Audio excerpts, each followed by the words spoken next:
Hello everyone, my name is Angelique and welcome to Powerhouse Realty Florida, my brand new YouTube channel, which often discusses what I write in my Substack, powerhouserealtyflorida.substack.com. Today's topic of discussion is the 50-year mortgage. Is the new 50-year mortgage a pathway to home ownership or a lifetime of debt disguised as opportunity?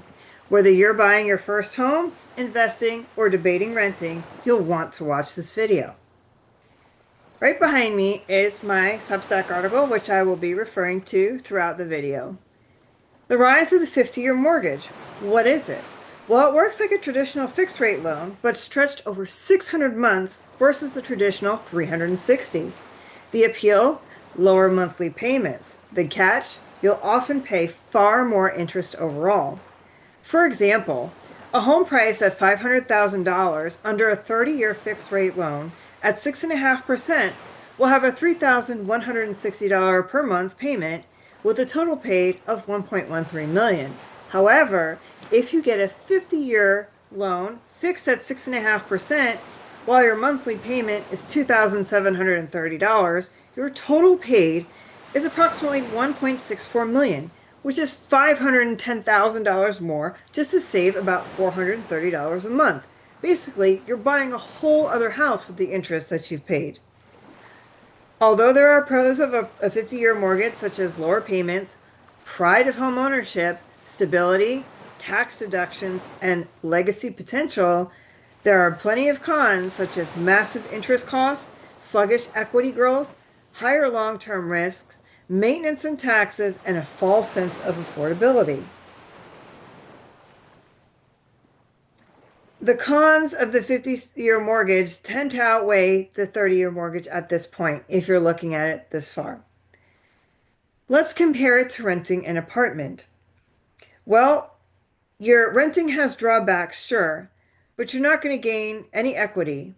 You do have rising rents and less control, but it does offer flexibility, lower upfront costs, and fewer risk if the housing market changes. And you have economic agility. But you're not going to build any equity. Your rent is going to increase nearly every year. You have vulnerability to evictions.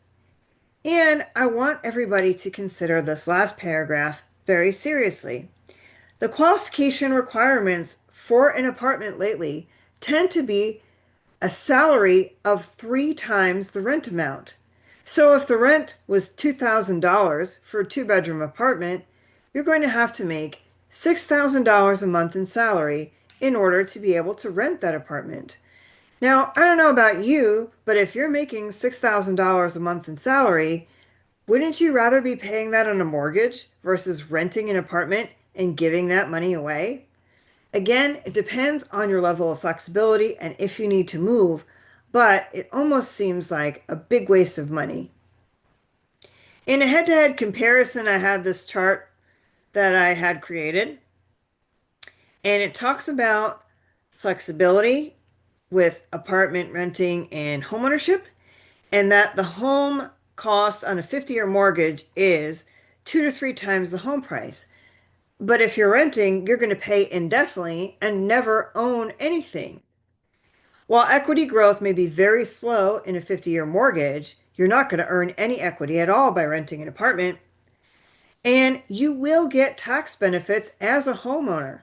For example, if your home is your primary residence in the state of Florida, you can homestead your property and you can pay $25,000 less in assessed value for school taxes, and depending on the value of your home, $50,000 less in city and county taxes on assessed value. So you will save there, and you can write off the interest on your taxes.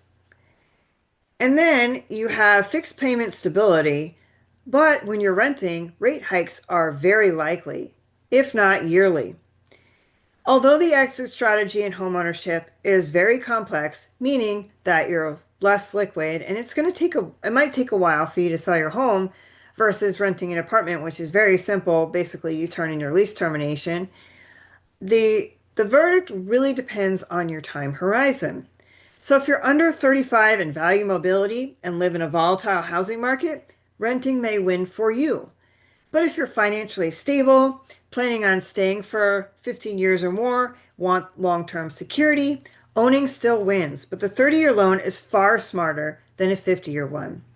The 50-year mortgage, is it a real estate investor's dream or a debt trap? So now I'm going to look at it in the eyes of an investor.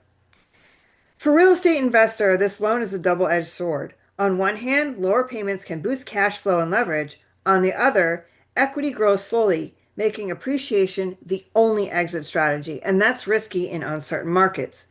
Although you have higher leverage potential and could potentially afford more units at the time and extend your tax advantages, the equity growth is painfully slow, and appreciation becomes the only exit strategy. Asset illiquidity again in home ownership, and the interest erosion of returns.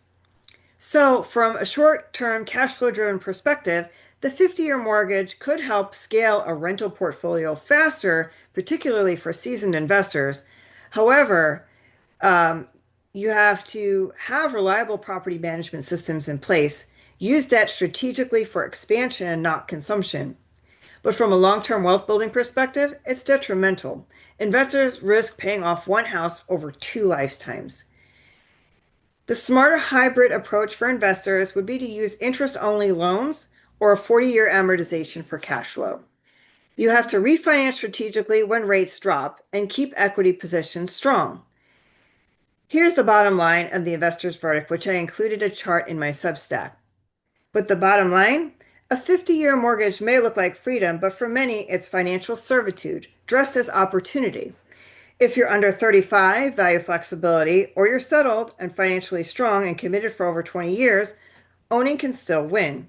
But a 30-year loan is a smarter play. Ownership should build independence and not indenture. So if you're in Florida and want a clear view of your options, renting versus buying, 30-year versus 50-year, drop me a message or visit angeliquec.kw.com and let's map out a strategy that fits you and not the hype. Thank you for tuning in to Powerhouse Realty. I'll see you on the next video.